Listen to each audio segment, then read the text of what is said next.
Ladies and gentlemen, welcome back to your favorite show ever. It's Beyond Technical. Not a lot of episodes have been coming out lately. Apologize. Street Fighter V really hasn't been capturing the essence of what I really want to be doing with a lot of my time lately. I've had a ton of problems. I'll just rant them off really quickly because I feel like complaining to start off the video. They have this weird FPS lock issue where the frame rate will get synced down to 30 FPS or 15 FPS, and then it gets locked there, which basically makes playing online impossible, so I was just losing matches left, right, and center. Also, they had no Balrog. What kind of crappy game is this without a Balrog? But guess what? The other day they fixed it. So here we are with a Balrog / charge character tutorial. I've been waiting to do this since they said they were going to come out with some DLC characters. So without further ado, let's get into it. I'm going to show you some stuff. It's going to be Street Fighter V basics. If you want to see another charge character tutorial that goes into maybe some more specifics, you can feel free to hop over and check out my Street Fighter 4 charge character tutorial. All of the mechanics are actually exactly the same. In Street Fighter V, the only difference is some stuff that is actually non-charge character specific. So first off, let's just admire this beauty right here. We got some Balrog going on. Isn't he glorious? He's got his cool little jacket thing and some cool cloth physics going on. First things first, let's just go through a couple of quick things since we're going to do a Balrog / charge character tutorial simultaneously. We're going to try to not take it too long of a time to do this, but let's get a move on. So Balrog's crouching jab, not quite the same angle as in Street Fighter 4, but still a very decent move. His crouching medium punch is fantastic, goes straight, has good frame data, just really powerful ability, and is special cancelable, so you can do medium punch and do dash punches and things like that. We're going to keep this simple, by the way, just forgot to mention that before. We're not going to get into some of the crazier stuff because A, I'm not very good at it yet since I just got Balrog and really got my hands on him over the past 2 days, and B, because there is just a ton of information about that and I don't want to spend 40 minutes on this tutorial. The other thing, his crouching heavy punch is still his primary anti-air. He has lost his headbutt, so if you do a flick up jump, you're just going to jump back and punch. There's no longer a headbutt. His anti-air ability is now this little dash punch thing. I'll be honest with you, I don't think it's the greatest anti-air. They jump really far in front of you maybe, because you can choose how far you go based on the light, medium, and heavy versions. Oh, I'm screwing this up here. And so that's kind of cool. It completely whiffs on crouching opponents, so unless you do the EX version, and the EX version is very, very unsafe to use if they block it, so be careful with that. Although the EX version is the only punch in the game that has armor now. So Balrog has lost his armor punches. When you do a dash punch and you EX it, you don't get armor, so that's really, really different.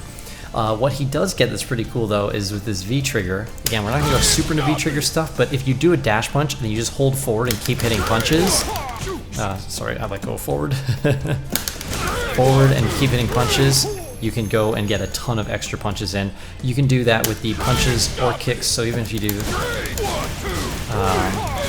there you go. So you can see you get a ton of punches off. That opens up a massive amount of combo potential. I've seen some really ridiculous stuff on Balrog. Even I'm still trying to sort through. It's awesome. His forward dash is a little meh, not the most amazing ever, but not bad. His back dash is phenomenal still, has a good amount of range, but it can be hunted down by a lot of stuff, so be careful with that. He now has a V skill, which is this little quick turnaround. You can basically follow it up with a punch or a kick to do, the kick does an overhead, which is comboable, by the way, so that's pretty crazy. You see you can combo right into basically anything you want to do with a jab. I'm not sure if it combos on the medium punch yet, I have not checked. Or the punch version is a lot safer on block, so if you're not really sure if you're going to land it, you can go for that as well. You can also do this off of target combos, which Balrog is now riddled with. You can go through all the target combos. He's got quite a few. Again, because we're going to try and keep things short, I won't go and delve too deep into every single target combo. But what he can do that's pretty cool is he can do a pop-up combo here, where he knocks him into the air. And if you do it right, if I do it right, you can actually do the turnaround punch after the target combo and then follow that up with a pretty decent amount of damage. So that's Balrog. In a nutshell, there's a bunch of cool stuff. I'll try to show off a little bit of gameplay as we go through this. Next things next though, let's get into charge characters in general. So this is the point in the video we will link to, so if you're just here for the charge characters, you don't care about Balrog, let's jump right into it. So charging is a very specific mechanic in Street Fighter V. Street Fighter 4, pretty much exactly the same, so if you watch any older content, charges really don't change up too much. However, some really important stuff to cover, I think, is charge buffering is probably the most complex thing that people really struggle with.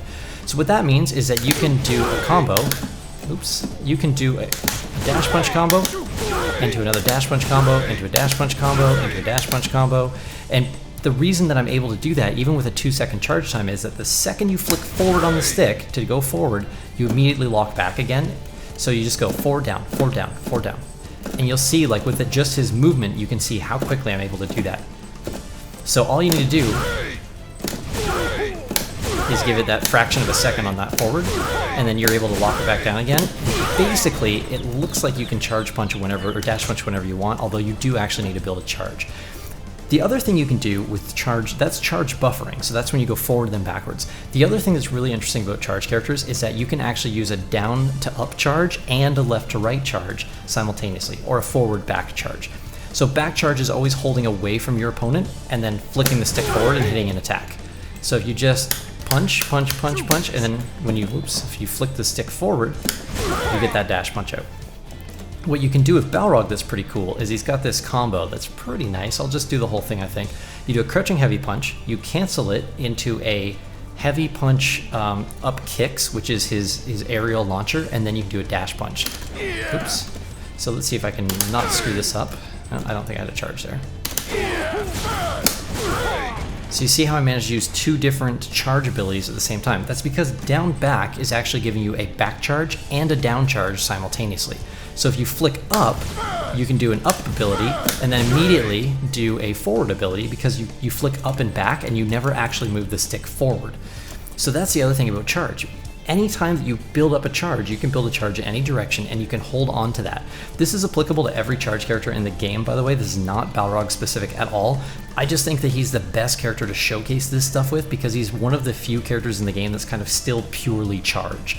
There are other charge characters that have been given input abilities. Balrog really hasn't gotten much. That's why I think they've given him these target combos, is kind of to let him adapt with like a non-charge setup when he can't get his charge punches. In Street Fighter 4, he pretty much always had to have a charge. That's how he did everything. Even his ultra was these flick back and forth triple punches or triple kicks to get his ultra to go.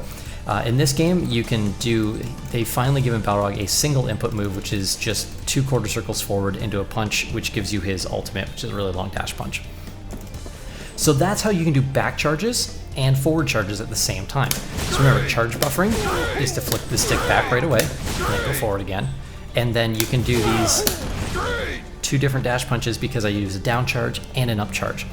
Charges are always to hold the stick in a direction away from or down, like either down or back for 2 seconds. As far as I'm aware, Street Fighter's never had a forward charge, although I really only got into it in Street Fighter 4, so that could be incorrect information. In a nutshell, that's kind of how you play charge characters. What you can do is you just cancel these abilities, so in the middle of your meeting punch, you just flick forward, and you can hear it on the stick as I'm playing.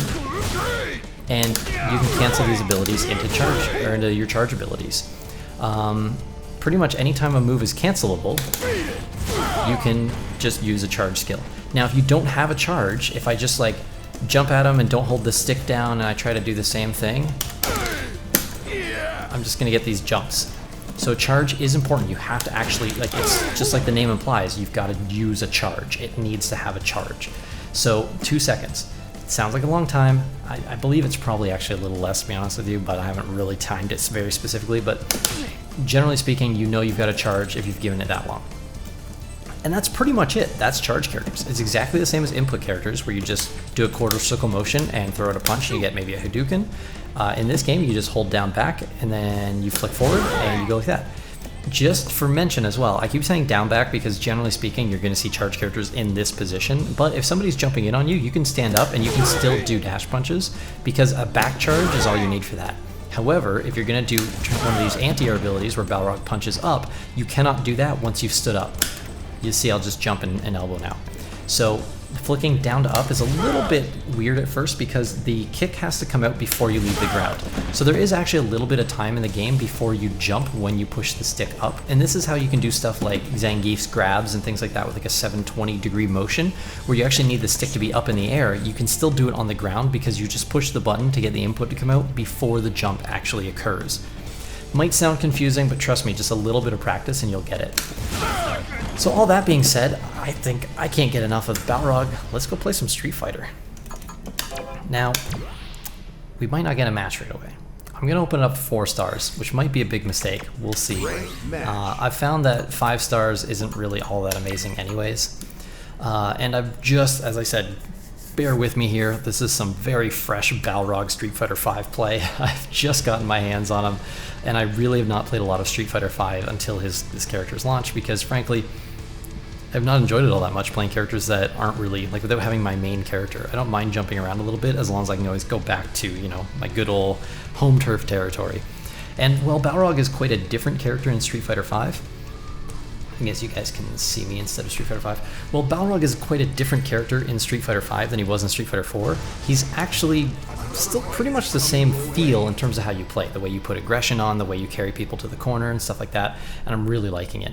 There's a ton of stuff with his V-trigger I still need to sort through. I may do a more complicated Balrog tutorial in the future, but I'm not going to make any promises right now on the Street Fighter content because, as I said, I've kind of been weaning myself off of Street Fighter. I know it's unfortunate for all you Street Fighter fans out there, but 5 just has not managed to capture me in the same way, but maybe today will be the day that I feel that change come, because Balrog is totally my style of how to play. Now this matchup I've only had a few rounds with, but it's very similar to Street Fighter 4 from what I can see, where Geef can do a ton of throws. I'm going to try to comment as I play, but if I just shut up it's because I'm going to focus a little bit. But pretty much if you dash punch too close, he gets like a free pile driver, which is obviously bad. Why can't I not move? There we go. Okay, so what you'll see me do a lot of like backing out.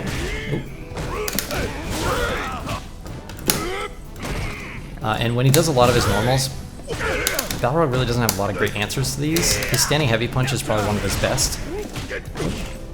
And unlike Street Fighter 5 or Street Fighter 4, this game has a lot of quick rises, which makes Balrog's pressure very different to get used to. There I just dropped 2 combos because I didn't have a charge at the right time. I'm gonna do a turn punch and then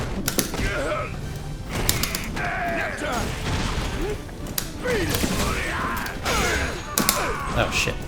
So the when you get a crush counter on Balrog, I'm dropping so many things here, it's ridiculous. Oh, instant overhead. You can do that against high or tall characters, by the way. If you jump back elbow, it gives you an instant overhead. One of the issues I've had on Balrog is if you get a crush counter, it launches them even further into the air, which means you have to cancel your abilities at a different time, which just is a really awkward feeling. But I do really like this under pressure. You don't really get cross-ups with Balrog. Oops. I didn't have a charge there, that's why I'm dropping all these things. But with Balrog, you can use the dash punches to get underneath people. Let's go for full screen and sweep. I thought that might work. I believe those V-trigger cancels are... Ooh, that was a little laggy. Yeah, I seem to really grab off that. The V-trigger cancels, I believe, are only -2 on blocks, so it's very hard to punish. His standing jab's actually a pretty decent anti-air. Let's go for sweep again. Yeah, I thought that might work. You can see me going for that really big combo I was showing off earlier where he used both of his dash punches.